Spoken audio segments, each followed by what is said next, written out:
2011 Mazda 2. Got a small 1.5 liter engine, but when you're going downhill, that doesn't matter. It will actually swing the back out with some lift-off oversteer, which is fun. Gets you around corners.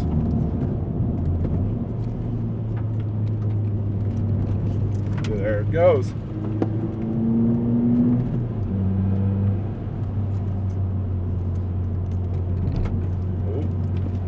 Yep, it really likes to rotate when you turn in.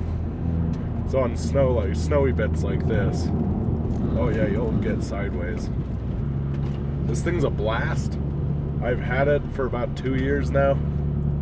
It's a whole lot fun to drive.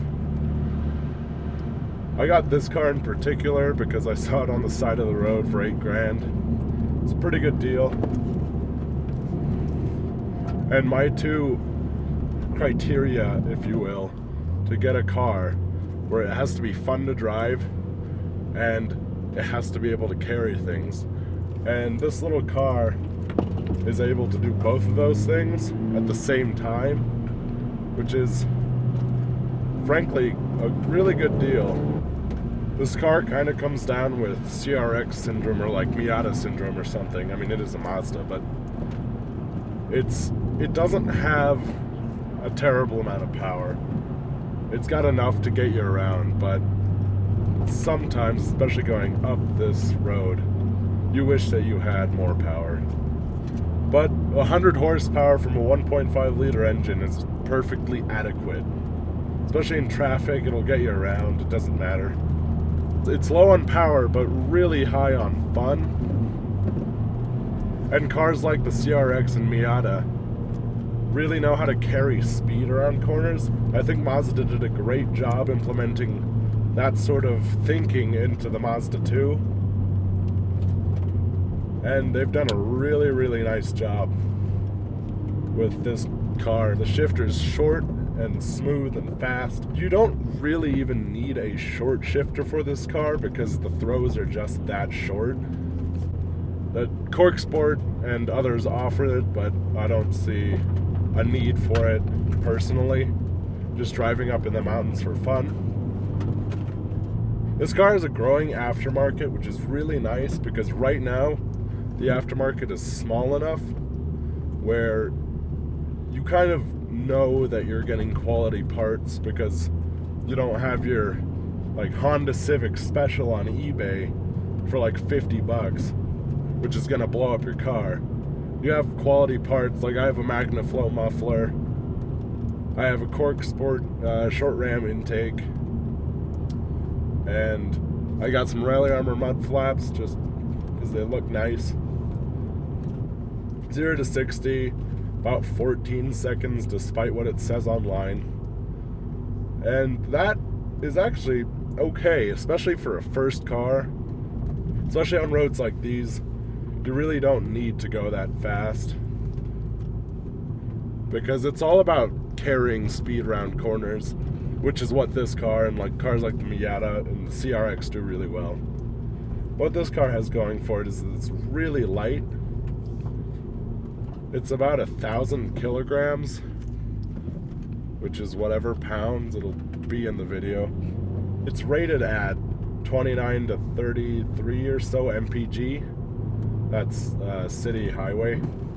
But I'm getting well over 40 on the highway, and on average 33 in the city. So those numbers are a bit low. It's got AC, it's got radio, FM, AM. It's got an iPod jack, little, what is that, a 12 volt charging plug, traction control to keep me out of trouble, which you can turn off, which is nice.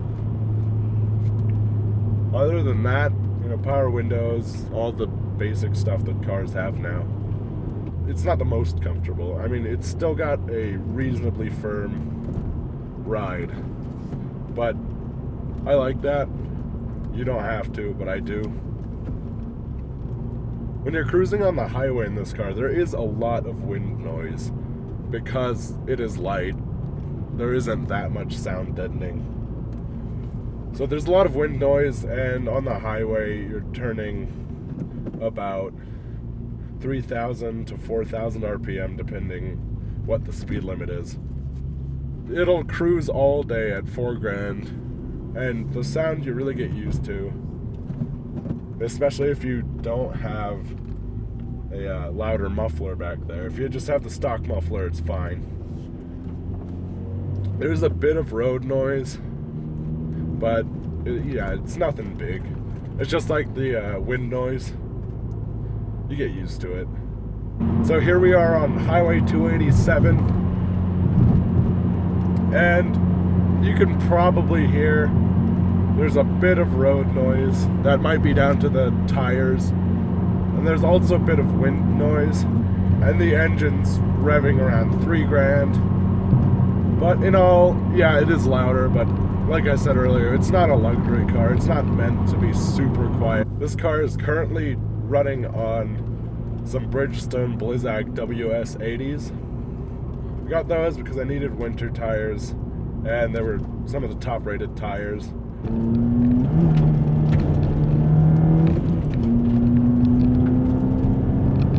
And these tires are incredible on snow. I'm doing 60, and it's so controllable. Traction control isn't even on. With these chunkier Bridgestone tires, gotta say, from the outside anyway, my car does look a bit like a rally car. The Magnafoil muffler does make some very nice sounds. And it's just a muffler too, is the thing. Like, I expected it just to be a little louder maybe. But it does make a really like deep and throaty sound.